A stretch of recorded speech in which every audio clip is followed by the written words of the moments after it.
Milli futbolcumuz Zeki Çelik resmen Juventus'a transfer oldu. Olise Real Madrid'e gelirse Arda Güler'in takım içindeki pozisyonu ne olur? Kadroyu kurarak bunu size anlatacağım. Real Madrid'de hangi oyuncularla sözleşme uzatılıyor? Ve hangi oyuncularla yollar ayrılacak? Jude Bellingham Messi ile ne konuştu? Real Madrid'den haberler, dünyadan futbol haberleri hepsi ve daha fazlası bu videoda olacak. Hazırsanız başlayalım. Hepinize merhabalar dostlar, hoş geldiniz. Yepyeni bir videoyla daha karşınızdayız. Sizler hemen like atıp abone olduktan sonra arkanıza yaslanın, ben de haberleri anlatayım sizlere.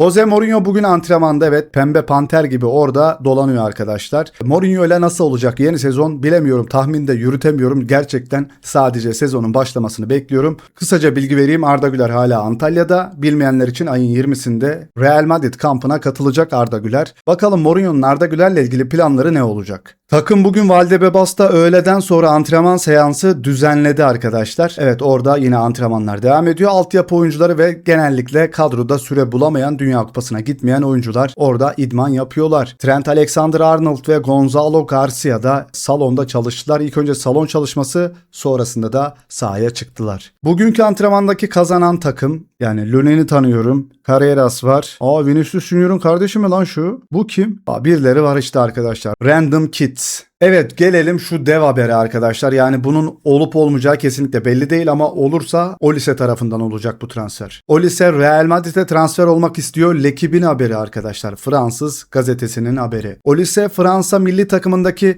takım arkadaşlarından Real Madrid hakkında bilgi aldı. Yani bununla ilgili bilgi almana gerek yok. Real Madrid herkes biliyor ve ne durumda olduğunu da herkes görüyordur bence. Çünkü 2 sezondur kötü geçiyor. Yani 0 kupayla. Bunun sorumluları da aslında yanında falan Mbappe falan da var sorumlular arasında. Bakacağız neler olacak. Olise transfer olmayı saklamıyor. Özel bir şey değil artık bu. Real Madrid'e katılmak istiyor. Haberi yapan da orada yazıyor arkadaşlar. Olise Real Madrid'e katılmak istediğine dair raporlar doğru değil diyor. Ama şuna göre doğru değil diyor. Pelletti gol. Bunun yerine Bayern'de kalmak istediğini söylemiş. Olise'nin mevcut sözleşmesi 2029'a kadar devam ediyor. Ancak Bayern zaten sözleşmesini uzatmak için harekete geçmiş. Yeni bir sözleşme imzalayarak Olise Bayern Münih'te en fazla maaş kazanan 3 oyuncudan birisi olacak. Bayern Münih hala Olise'yi dokunulmaz olarak görüyor ve satmak istemiyorlar. Dediğim gibi sadece Olise'ye kalıyor. Olise Real Madrid konusunda Mbappe ve Tchouaméni ile görüştü. Bakın bunlar da var. Olise'nin Real Madrid'e transferi, Olise'nin Bayern'e gitmek istediğini söylemesi durumunda gerçekleşebilir. Ki bu şimdiye kadar olmadı. Yani ben Real Madrid'e gitmek istiyorum da demedi. Gelecek haftadan itibaren geleceği netleşebilir. Real Madrid yeşil ışığı alır almaz resmi bir teklif göndermeye hazır. Fabrizio Romano yapıyor haberi. Işığı aldığı anda arkadaşlar, kokuyu aldığı anda Olise'yi Madrid'e indirecekler. Olise yakın çevresine Real Madrid'e gitmek istediğini zaten bildirmiş. L'Equipe gazetesi bu haberi yapmış. Tık tık. Evet arkadaşlar, zaman başladı. Yanında da Arda Güler'i gördüğümüz zaman tabii ki de Bayern Münih maçı geliyor aklımıza. Şöyle hatırlatalım. Olise ile Arda Güler sürekli böyle itişip kakışıp, hatta Arda bunu genellikle yaptı ve Olise cevap vermedi. Bu olayın, bu gerginliğin neden yaşandığını hala bilmiyorum. Bilen var mı arkadaşlar? Sizlere sorayım. Ben bulamadım yani. Bu neden böyle ikisinin arasında bir şey oldu? Herhangi bir söylemde mi bulundu Olise acaba Arda'ya ve Arda maç boyunca Olise'yi itip kalktı aslında. Yine böyle görseller burada. Ve o zaman da dediğim gibi, bak Arda bu oyuncu senin takım arkadaşın bile olabilir. Yapma. Pedri'ye de yapma dedim mesela. Pedri'ye, Yamal'a da böyle sinirli hareketler yapma. Çünkü belli olmaz futbol bu. Belki bakarsın tersten Figo transferi gibi. Sen de Real Madrid'den belki Barcelona'ya falan gidersin. Yani her şey olabilir. Futbol bu. Oradaki oyuncularla da tartışmaması gerekiyor. Ama Arda'nın böyle liderlik vasfı var ya, o yüzden bu şekilde agresif oynuyor bence artık.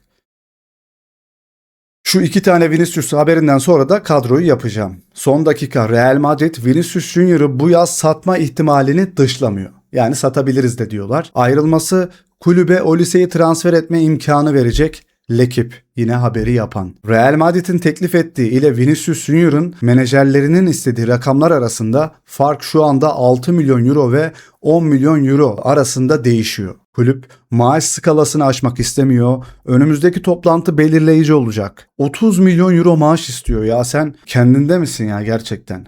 Mbappe de 30 alıyor da 2 tane 30 milyon euroluk adam aynı sahada olmamalı bence. Çünkü burada zaten ego çatışmaları başlıyor.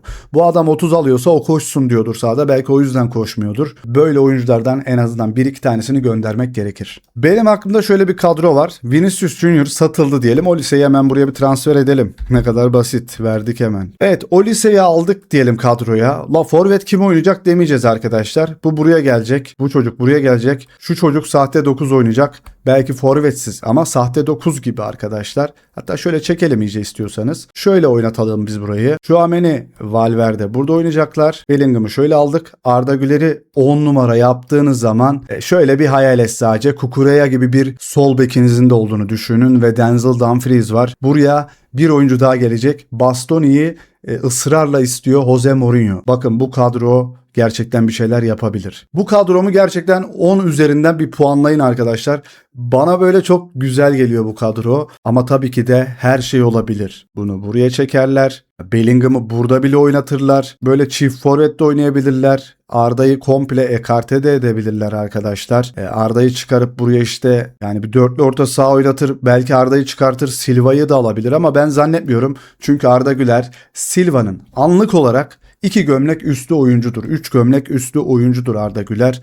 Dediğim gibi şu kadro neden olmasın? Bellingham'ın bu kadar golcü karakterinin olduğunu biliyorduk zaten. Şöyle biliyorduk. İlk geldiği sezon Real Madrid'de forvetler sakattı. Bellingham oynamıştı ve fazla da gol atmıştı. Bu kadro bence çok fazla can yakar. Ne dersiniz? Jose Mourinho kulübe güveniyor.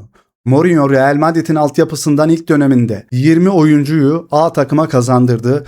Kulübe dönüşünde yeni yeteneklere fırsat vermeyi hedefleyecek. Bu ikinci döneminde 16 altyapı oyuncusuyla çalışıyor. AS gazetesi haberi yapıyor. Ya şu an 16 oyuncu var çünkü oyuncu yok elinde. Hepsi tatilde ve Dünya Kupası'ndalar. Geldikleri zaman oradan elenmeler olacaktır. Benfica'nın kalecisi Trubin biliyorsunuz Şampiyonlar Ligi'nde Real Madrid'e kafa golü atmıştı bu kaleci. Courtois'ın gelecekteki olası yerine geçici olarak Real Madrid'in kaleci listesinde yer alıyor. Birkaç Premier Lig kulübü de onu yakından takip ediyor. Tribün bilmiyorum olur mu? Sizlere bırakıyorum yorumu burada. Evet, Laporte'la ilgili de bir shorts videosu yaptım arkadaşlar. İnanılmaz bir hayat hikayesi var. Fransa milli takımından İspanya milli takımına falan geçiyor. Shorts kanalımı da yorumlar kısmına sabitliyorum. Oraya da videolar üretiyorum arkadaşlar. Oraya da abone olursanız beni çok mutlu edersiniz. Real Madrid'e hizmetlerini sunan en son oyuncu Laporte oldu. Atletico Bilbao yaklaşık 25 milyon euro karşılığında ayrılmasına izin verebilir. Ancak Real Madrid şu anda onu transfer etmeyi düşünmüyor. Çünkü oraya Bastoni istiyorlar. O haber de geldi. Son dakika. Jose Mourinho hala Bastoni'yi transfer etmekte ısrarcı. Real Madrid önce Raul Asensio'nun ayrılmasını bekliyor. Sonra Bastoni'yi kadroya katacaklar. Real Madrid oyuncu alamıyor arkadaşlar. Çünkü oyuncu satması lazım. Ondan sonra transferler yağacaktır zaten. Real Madrid Courtois,